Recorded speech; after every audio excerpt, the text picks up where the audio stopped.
It's like summer today. Like summer, like 85. Ew. But then it's supposed to rain this weekend, so that made me feel a little better. My kids were like, we can start warming up the pool now. And I'm like, no, not yet.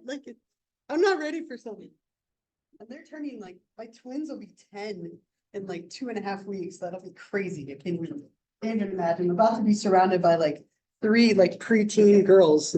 Might have to spend more time here rather than at home. Anyway, I hope everyone's doing well. We'll wrap up chapter 13 and then we'll jump into chapter 12 today. I have to end early today, so I'm gonna end around like 10:45. Sorry about that, but I have to end for a meeting. So we'll get through what we can and then we'll pick up with it on Monday. But we had our presentations last time, so I had you kind of present on some of the big things in chapter 13, but there's kind of one topic at the end that I just want to talk about for a moment before we move on to chapter 12. And this is something that is so incredibly like relevant culturally and legally right now. And that is abortion, right? So as we're talking about contraception and birth control, abortion or like the induced termination of a pregnancy before fetal viability is something that since 2022, we've had a lot of legislation on, right? And so if somebody pursues an abortion, this can be something that's done either surgically as a procedure in clinic, or it could be done with a medication that basically blocks progesterone. Progesterone is what maintains the uterine lining during pregnancy. And so if you stop progesterone, it basically makes the pregnancy abort itself. But the big question with this has a lot to do with something called fetal viability, right? And what that means, I just want to define that for you. It's the ability of a fetus or an unborn baby, and we tend to call a baby between 3 months and 9 months that's within the uterus. We call that baby a fetus. The ability of that fetus to survive outside of the uterus or outside of the womb. And so this is a big question that comes up a lot when we're talking about abortions. And there's some rules in California, which I can mention in a moment. But in general, what we have is people tend to fall on one side or the other, obviously some combination of the two. Pro-life means that you believe that abortion should be illegal and regulated by the government. And pro-choice says that the abortion should be left up to the woman who's pregnant and not regulated by the government, right? And that's kind of like the way that it breaks down. Obviously, you can fall anywhere on the spectrum of that and go back and forth. But this is something that even this morning, so I took a screenshot of it this morning because this is something that is just constantly in the news right now, right? Back in 1973, the US Supreme Court had a ruling on a famous case called Roe versus Wade, which recognized the right to an abortion as a personal liberty, right, under the 14th Amendment. And in 2022, that very historic case was overturned, right, basically like undoing or ending, I should say, 50 years of federally protected abortion rights, and kind of diminishing the range of choices for women depending on what state you live in. Now, I updated this like this week because it's constantly changing. But you can see in every state, there are different laws about when you can have an abortion, if you can have one, and what the cases are allowing it. White being the most, and we're here, being the most like liberal and accessible. The darker the color, the more restrictions there are. And this morning, or I guess it was yesterday, the Arizona, I'll read, this was on CNN this morning. The Arizona Supreme Court ruled on Tuesday that the state must adhere to a 160-year-old law banning all abortions, except in cases when it's necessary to save a pregnant person's life. This law can be traced back to 1864. It's the latest high-profile example of the battle over abortion that was struck down, the Roe versus Wade ruling in 2022. So even as of yesterday, kind of new legislation related to this, just constant. And in California, the rule in our state, just as a side note, is you have every right to have an abortion under 2 conditions. The fetus is not yet viable, so the baby cannot live on its own outside of the uterus, which typically is right around like 26 weeks is kind of the cutoff. After 26 weeks, a baby can often survive on its own in like under a lot of care, but still survive. Or if the procedure is necessary to protect the life or health of the mother. right? So it really depends on what state you live in. And you can see just how complicated this is in our country. A lot of legislation, a lot of attention to this over the last like 2 years. So just a kind of one last topic in that chapter. I don't know, any like thoughts or comments or questions, anything related to this here? Yeah.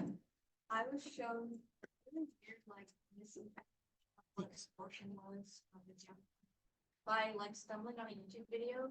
It was like, this is the truth of abortion. And it was like a full-term baby getting like stuffed out with a vacuum. It wasn't real. It was like a weird animation. Sure. Like, this is the truth of abortion. But it just goes to show you, like, I don't know, people will produce content to try and make people scared of abortion. There's a lot of misinformation about it, right? Like typically abortions are practiced like early in the second trimester.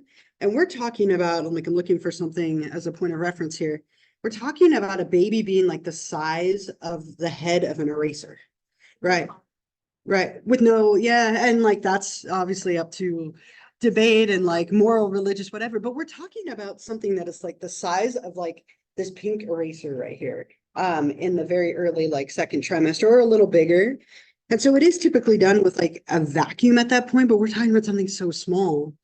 And so, yeah, it doesn't help when you show like a full, like 9-pound baby, right? It's typically not something that's practiced, right? It'd be exceedingly rare. And it would be, at that point, they would remove the baby, like surgically rather than abort the baby. It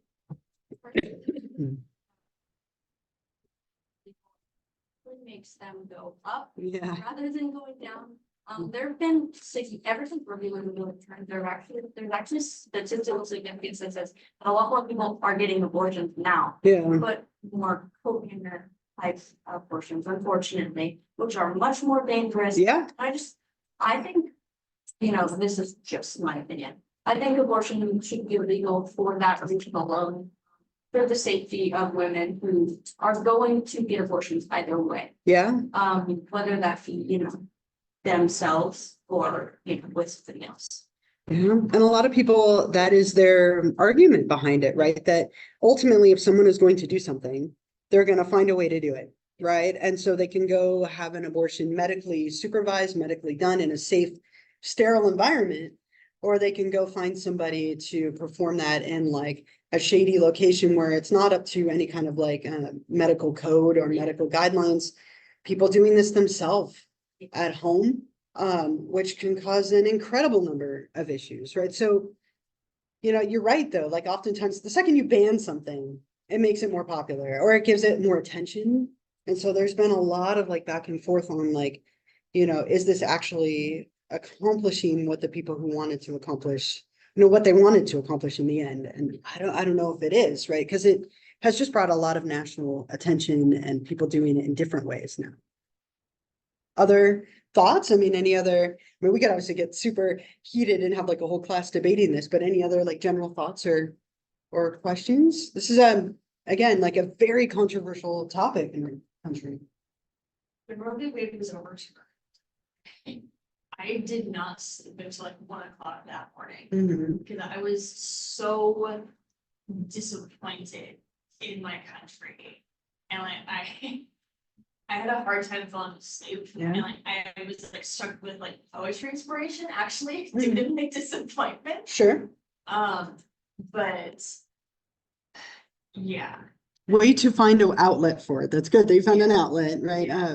A lot of people felt that way. A lot of like shock. I mean, it was just in the 70s that this was passed, and so like 50 plus years of reproductive rights. A lot of people really struggled with that. And thankfully, like California has really like kept, that is like the place of safety. And a lot of people come to different states as a way of seeking abortion if they need one. But it's a very like intertwined, like moral, ethical, religious, medical issue, right? And it's nowhere near being done. All right, this is something that you'll probably hear and see in the news a lot as we continue on. Yeah. Just a quick anecdote from personal experience. Probably about 10 years ago, I was living in Texas with my girlfriend and took her to get an abortion.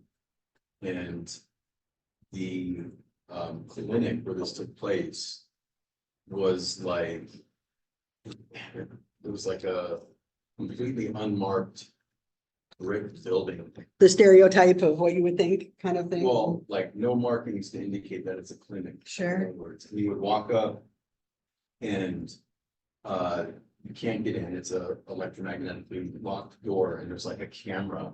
You literally have to like look into the camera and tell them like when your appointment was, whatever. Sure. Then they unlock the door in front of you and you walk in and there's a second locked door in front of you. And they wait for the door behind you. to Wow. close. Like an airlock, right? Yeah, before they open the one. Yeah. And they they coach you, like, don't tell anybody you're getting an abortion, don't tell anyone where you're gonna be. Because like just the fanaticism Yeah. of Texans wielding guns and all Sure. the, risk that goes along with that. Like everybody who works there, that was like the level of security that they Yeah. dealt with on a daily basis, just because it's such a contentious issue. Yeah. Yeah. So and it was Thanks for sharing really that. wild. It was crazy, like just like prison level Yeah. security at that entire place. Right, and that was 10 years ago. I mean, can you Yeah. imagine now? The climate of this is just so volatile right now. Yeah. Obviously not gonna say, but it was quite literally life saving, but as the on the door, Mhm. there were, even in California, there were Sure. people. Protesting. Yes, Hmm. like holding signs and, it didn't bother her. She was like, oh, I just kind of think that's, like, obviously it's upsetting, but she was like, oh, I just kind of think that's stupid, like, they're Sure. just stupid. But I don't know, I cannot imagine like protesting, even just Planned Parenthood in general, because guys, they do so much more than Mhm. just abortions. And Right. people, I don't know why people have this conception that Planned Parenthood is just like abortion factory. That's all they do. And so Planned Parenthood should be abolished. There's so many other things they do. There's like, I'm pretty sure Planned Parenthood also does gender affirming care. Mhm. Yeah. And STI testing yes, and prevention, they exactly. do a lot, yeah, quite a bit of care. And so, we should get rid of all Planned Parenthoods. It's not, I don't know how that even works for their side, Yeah. because I'm like, so we're just gonna get rid of this place just because it was abortions, even though it does a million other things. Yeah, and it's tricky, like we talked about last time, like we had a group right over here presented on Plan B, right? Right, and even that in a lot of states is now banned because it's considered an abortion, right? Even though, and we'll talk about this in this next unit that we're getting to today, pregnancy doesn't occur within the first 72 hours, right? It takes like up to 2 weeks sometimes for pregnancy itself to occur because that egg has to travel down, has to be fertilized, has to implant into the uterine wall, and only then is a person pregnant. So within 72 hours, when it's the most effective, all you're doing is forcing a cycle so that that like egg can't implant, right? But even that, and when I lived in Colorado years ago, even condoms were being talked about as like being banned because it's preventing pregnancy, which is, like murder in a sense. Right. And then it got really wild. They were talking about like masturbating, that your men are killing 500 million babies, right? Like, it just gets carried away. Like, where do you draw the line? Is my point. This is just something that's, again, it's very complicated. And so it's important to know your rights and wherever you are. And obviously our rights here are very different than some other places in the country. So again, that was just yesterday. It popped up on my newsfeed this morning.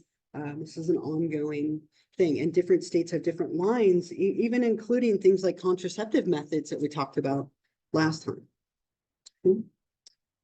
All right, so where we'll go from here for the rest of our time is we'll look at pregnancy, right? So we talked about like kind of how to prevent it with some of these methods. And now we'll talk a little bit about how it occurs and the different stages of pregnancy, how you can go about getting pregnant, how the baby develops, and all of those things. Cutest looking sperm ever, right? Like they look so happy, right? I just wanted to put like 5,000 of them all over this, but I limited myself to 3. But we'll talk a little bit about how we become pregnant, A lot of like fertility and assisted reproductive stuff, as well. The experience of pregnancy, childbirth, and then after childbirth as well. So I want to go back to a concept that we talked about, like a month or two ago at this point. Remember, we talked about the menstrual cycle. Like if we draw a line representing a typical menstrual cycle, right? Remember, 28 days, but a lot of people not falling within that realm of like a typical 28 days. We had 4 different phases that happened during that menstrual cycle. We had that menstrual phase in the beginning. Up to date about like 5 or 6, where a woman is like actively menstruating or bleeding. We had another phase, and then I'm gonna put the other ones, just abbreviating this is like an overview, but somewhere around like 15 to 16, day 15 to 16, a woman is gonna ovulate. And so if you remember, we talked about that in these like menstrual and follicular phases in here, really, really difficult to get pregnant because there's no egg to fertilize, right? And so a lot of people use that as like a natural birth control method. But after day 15 or 16, this period of time right in here is what we call the fertile window. It's the period of time, every pun intended, right? Period of time where you're most likely to get pregnant. Because on day 15 or 16 or so, an egg has been released and is traveling down the fallopian tube, and that is where fertilization would occur if it's going to. So this is the period of time, like right after ovulation, where somebody is most likely to get pregnant. And you can use that to help you get pregnant or avoid getting pregnant, depending on your goal. I have a little video that kind of gives you an overview of this process, so I'm going to play it for you. It's very dramatic. I almost kind of feel bad for the sperm in this video. You can tell me if you feel the same way after.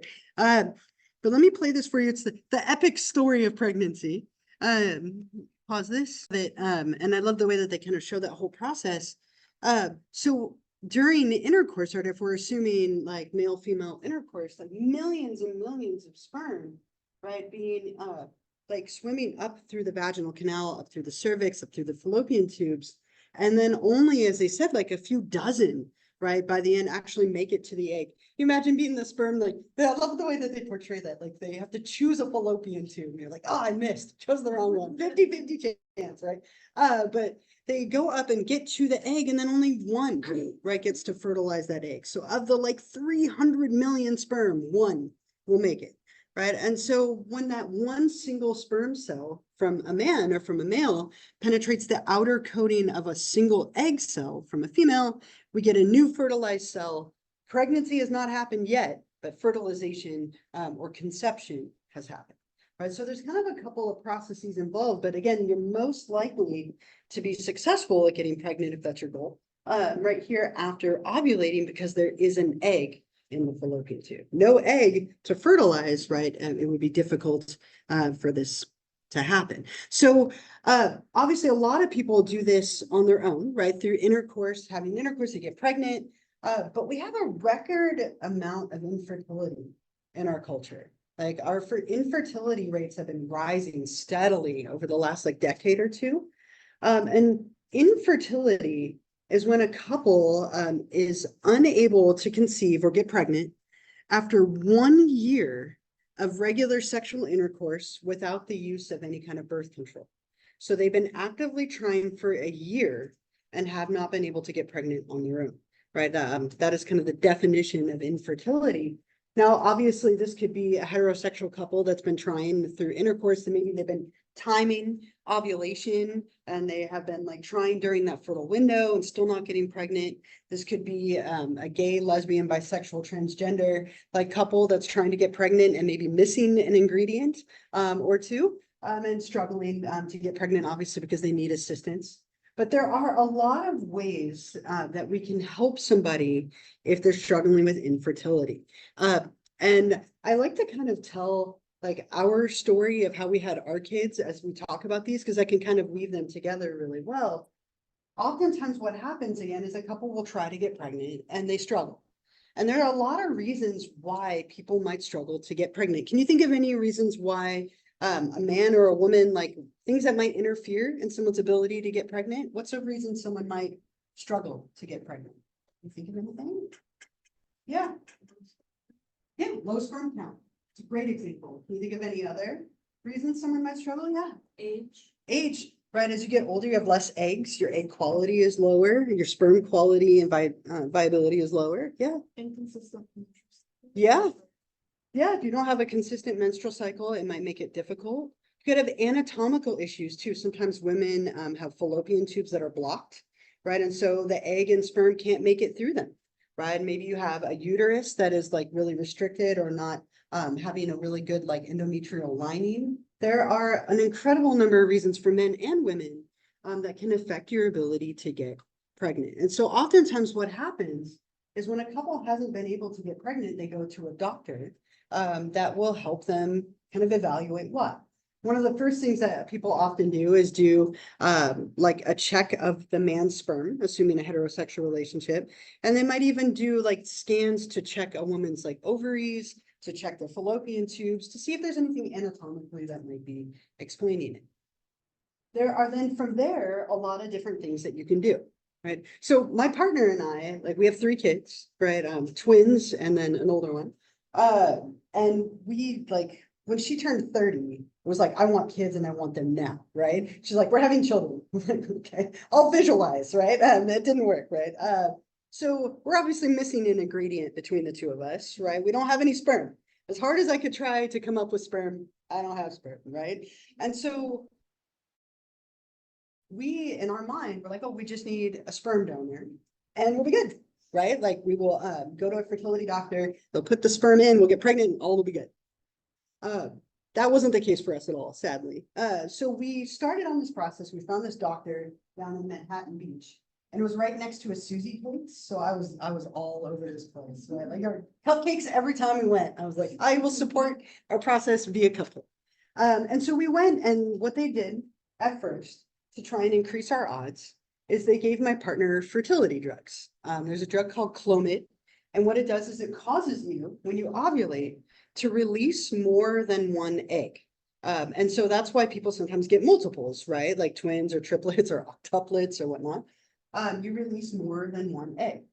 And so we went in, we picked a sperm donor, which was an incredibly long process, right? I have a biological brother. We are very similar, but I didn't want to use my brother because I didn't want a situation where like my kids were like, my uncle's actually my dad. And then I hate my brother for it. And like, it would be complicated. So we went to a California cryobank and we picked a sperm donor. My partner was always going to be the one to get pregnant and carry. I'm not built for pregnancy. Like it's not something that I've ever wanted to do. It's against my gender identity. And I'm a big baby. It wouldn't go well, right? My partner's tough. I'm not. And so my partner wanted to get pregnant. So we tried to find a donor of sperm that was as close to me as possible. Hair color, eye color, height. And it's really cool when you go to pick a sperm donor, you get like celebrity lookalikes and you get baby pictures and they give you their genetic history. And I found one that had like a baby picture or a celebrity lookalike of Tom Brady. I was like, let's do that one. I was a big Brady fan. My partner was like, it's not him. Like, no. So we made PowerPoints. We enlisted our family's help. We picked a sperm donor. And so we were like, we have the sperm. We've taken the drugs. We're ready to go. Like the fertility drugs, let's specify. And so we went in and we tried 3 times to do something that's now called IUI. So artificial insemination now goes by IUI. Intrauterine insemination, they're the same. And so with IUI or artificial insemination, they time your menstrual cycle, waiting for this fertile window, right? And then when you're at the fertile window, you've ovulated, they take like a thin little catheter and they insert the sperm up into like the cervix. And then the sperm are going to swim the rest of the way, find the egg and carry on from there. You basically skip a step and you're monitoring everything this way. Now, IUI on average costs about $3,000 per attempt. Okay, so per try. That doesn't include the fertility drugs, which are typically like a couple $100s as well. So we tried 3 times. Just gonna add up for you how expensive my children are. We tried 3 times and we failed, right? Never got pregnant, nothing successful. And I hated this doctor. He was so homophobic, but we kept going back to him. And he wouldn't even look at me, like I wasn't even there. And so after 3 attempts, he's like, well, clearly something's wrong. He told my wife she was too fat and needed to lose 50 pounds. I insulted him pretty aggressively and we left, right? How awful, right? Your weight doesn't affect this stuff other than it can sometimes cause irregular cycles. So we went to a different doctor in Thousand Oaks, one of the top 10 in the nation, which was really cool that it's right here in our backyard.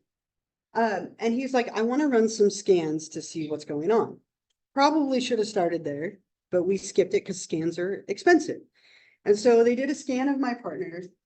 Both of her fallopian tubes were blocked. That can happen from scarring. It can happen from birth. It can be a million things. Some women have blocked fallopian tubes. So he's like, no matter what you do, this is never going to work because the egg and sperm can't get to each other. Right. So my partner had surgery, had both of her fallopian tubes removed. And then we're like, okay, we can try again. But now this is off the table because there are no way that the egg and sperm can meet with each other anymore. Right. So we tried this for a bunch of times, right? 3 times. And then we had no choice but to do what's called IVF, in vitro fertilization. So once you decide to do this, it's about a month-long process of injections every day. So I had to give my partner shots in the stomach every day to grow eggs.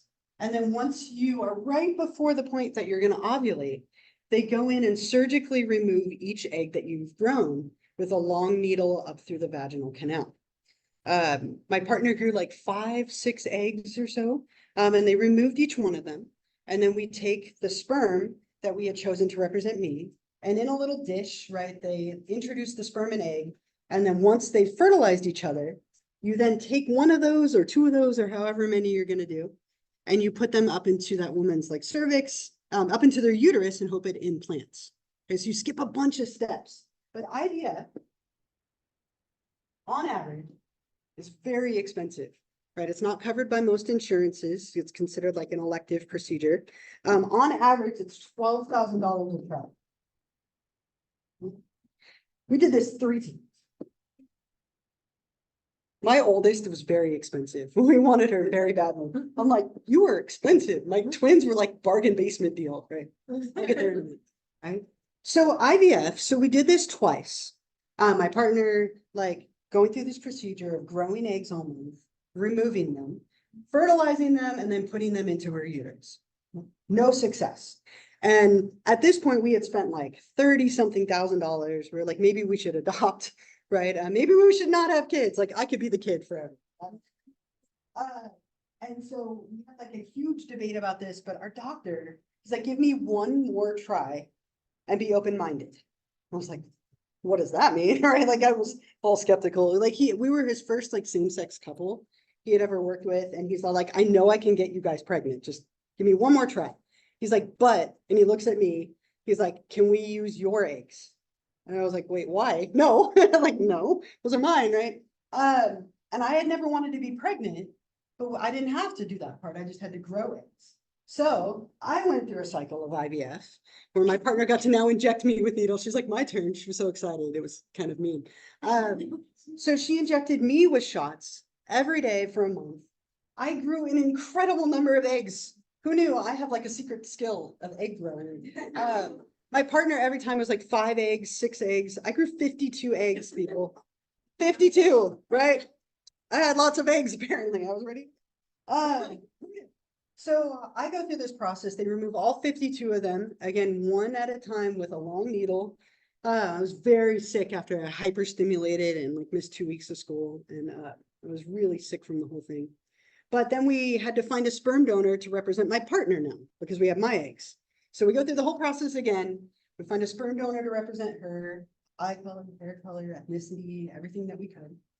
And so then what we did to make it super complicated is we took one of my eggs with a sperm donor to represent her and one of her eggs with a sperm donor to represent me. And we put 1 and 1 in her uterus and we got pregnant with her eggs. Right. So my eggs were the key. I'm not just kidding. But we put 1 and 1. All right. So to this day, no idea if she's genetically mine or genetically my partner's. It's so obvious though. It's ridiculous. Like she's completely like a clone of me when I was little. And we're like the same sensitive, like little souls as well, but, we ended up with our oldest. We had twins for 2 days. And then we ended up with just with one. We joke that she ate her twin because she's a big girl. But we ended up with our daughter. So our oldest in total cost $48,000. And you know what? I will say she's worth every penny. I love that kid to death, right? I know, I'm sappy. So she took forever, almost 2 years and $48,000. My eggs, my partner's eggs, multiple procedures, incredibly involved. And so when we wanted to have one more. And so we were like, oh, we better start early. It's going to take forever, right? It took 2 years last time. Happened on the first try. And we didn't have to go through any of this because we had frozen eggs. My twins, bargain basement, $2,800. So $1,400 each. They were a deal, right? It's like her body knew, right? And we had kind of figured out what to do. And our doctor, he's like, I'm gonna put in 3. And I was like, I don't want you to put in 3. We're gonna end up with twins. I know we're gonna end up with twins. He's like, it's possible. I was like, no, it's going to happen. And it did. I was right. And so we ended up with twins the second time, but it obviously was quite a bit less expensive and involved.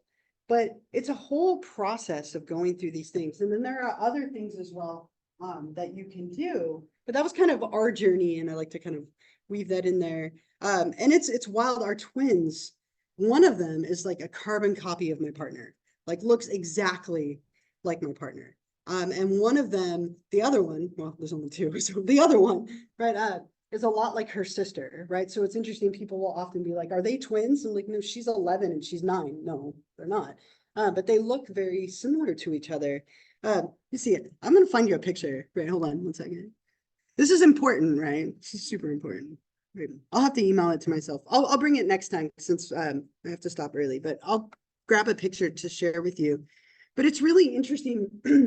We went through this whole process, and now they even have other like variations of it called gift and zift, where you can choose the sex of your baby. That wasn't something that we did. It was like on the edge of availability at the time, but you can do that now.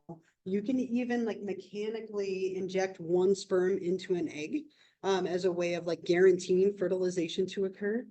Because even with IVF, your chances of getting pregnant are only about 40%. Even skipping all of those steps and paying all that money, that egg, that fertilized egg, still has to implant into the uterine wall for pregnancy to occur, right? So again, a huge journey, and a lot of couples will go through things like IVF or IUI, or maybe even just medication or getting a donor, right? It's become more and more common for couples to even have to go outside of their relationship to get a sperm donor because of issues like low sperm count and so on.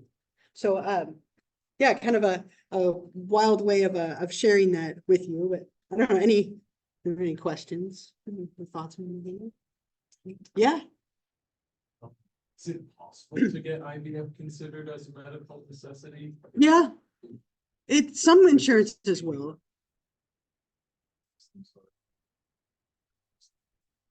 It depends on your insurance. I mean, so we have Kaiser, and Kaiser didn't in any way like cover it. They will cover like all of our reproductive care once we were pregnant. Like having a baby in the hospital costs $10, you know, like it was just a copay. But there are some insurance carriers where you can like petition that, especially if you had to have surgery and there's no other option. But having a child is considered a choice and elective. So it's not like medical necessity. So you can try to argue it, but a lot of insurances won't cover it. And it's obviously it can be quite expensive as well. Other thoughts or questions or anything? Yeah. Sure. So these are just variations on IVF. So with gift and zift, what they do, like a zygote versus a blastocyst. So with a blastocyst, it's considered 5 days after fertilization has occurred, right? And so typically what they'll do is they'll take that 5-day-old blastocyst and put it in, because it's divided enough times that you can have a good like indication of how viable it's going to be to continue. Zygote is something that's after 3 days, so it's doing it a little bit earlier in the process. And then gift, you can often go in and select the sex of the child. So you can look at the blastocyst and have it genetically tested to find out if it's male or female, and then put that in. But that's like an extra $8,000 to $10,000 to have that procedure. We were like, I don't care if it's male, female, anything. I don't care if it's healthy. We're happy. So we didn't elect to do that. Yeah. Did you have I a? had a similar question in regards to control this. Yeah, so it's a genetic testing to see, which you can obviously do once you're pregnant, but now we've hit the point where you can do it before as a way to guarantee what sex you're going to have. So I think what I'm gonna do, as I mentioned, and some of you came in late, I have to stop at 10:45, so I'm gonna stop here. And then what I'll do next time, we can I'll bring a picture so you can see how close we all live. Right, and then we'll pick up here and talk about surrogacy and keep moving forward from there on Monday. So sorry to stop a little early. Have a wonderful weekend. Enjoy our summer, our gross summer weather, and I'll see you all on Monday. So gross. Yeah, thank you. I